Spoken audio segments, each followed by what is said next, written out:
ফুৰিলে অবুজ মনটোৱে বহুত শান্তি পায়। সঁচা না বন্ধু? হয়তো আমি এই জীৱনৰ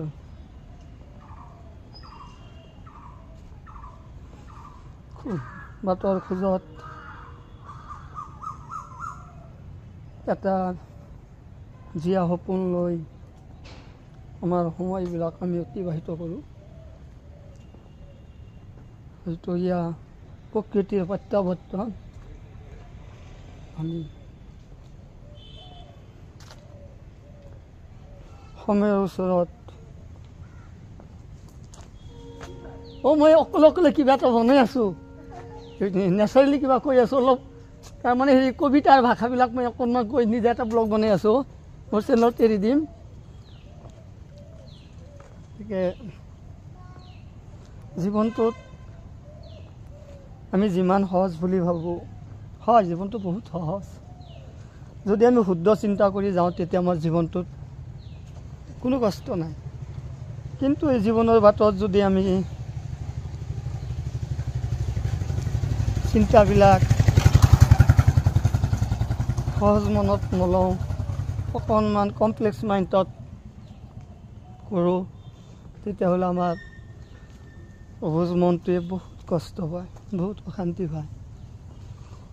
সেয়ে আমি নিজৰ কথাটোহে ওপৰত বেছিকৈ গুৰুত্ব দিব লাগে। আমি সদায় ইণ্ডিপেণ্ডেঞ্চ মনত থাকিব লাগে, ফুৰিব লাগে, ঘূৰিব লাগে।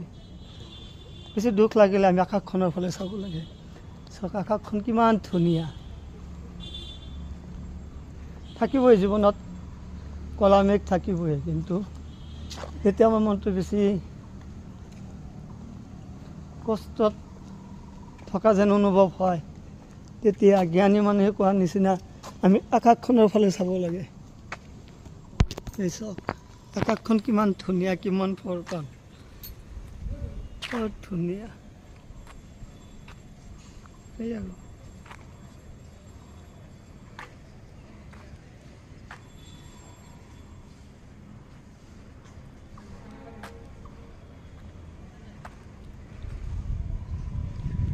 এই পৃথিৱীত আমি এটা মায়াতহে আছোঁ। কোনো এই পৃথিৱীত চিৰদিনত নাথাকে আৰু মায়াই পৃথিৱীখন ধৰি ৰাখিছে। মায়া আৰু মানুহ মায়াবী জীৱ, মায়াবী জীৱ।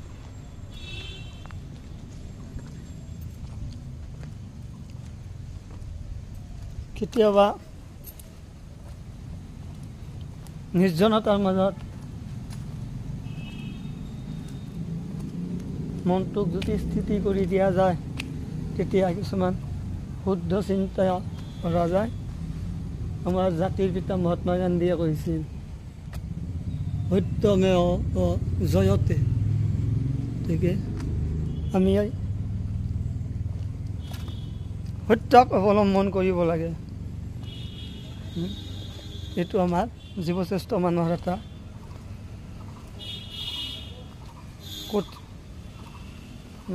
কৰ্তব্য আৰু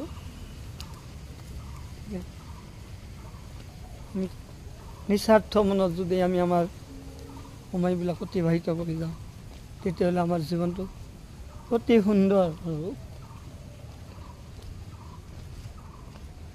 মই আজি বহুত দিন পিছত,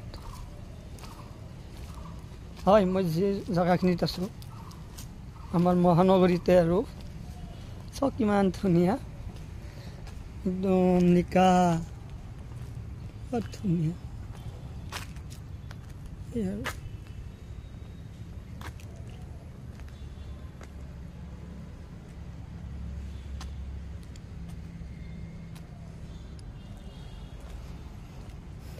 সুকলা মনত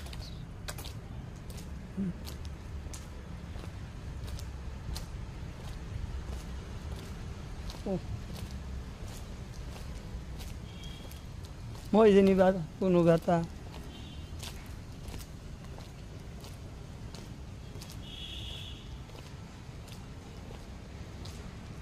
প্ৰকৃতিৰ কোলাতে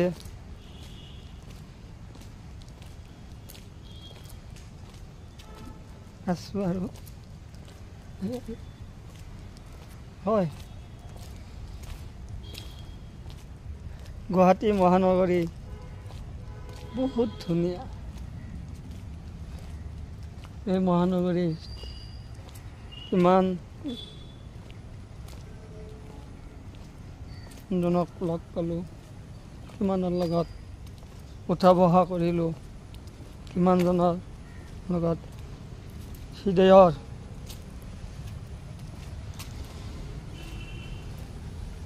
কথাবিলাক শ্বেয়াৰ কৰিলোঁ কিন্তু আহি যেনিবা এতিয়া নিজৰ ছায়াটো পাহৰা নিচিনা হৈছে নাই মানুহৰ জীৱনটো কি ক'ম আৰু ইয়াক কোনো এটা ডেফিনিশ্যনত পেলাব নোৱাৰি জীৱনটো বহুত মিঠা ঠিকেই আছে আজিলৈ ইমানতে এৰিলোঁ বাই বাই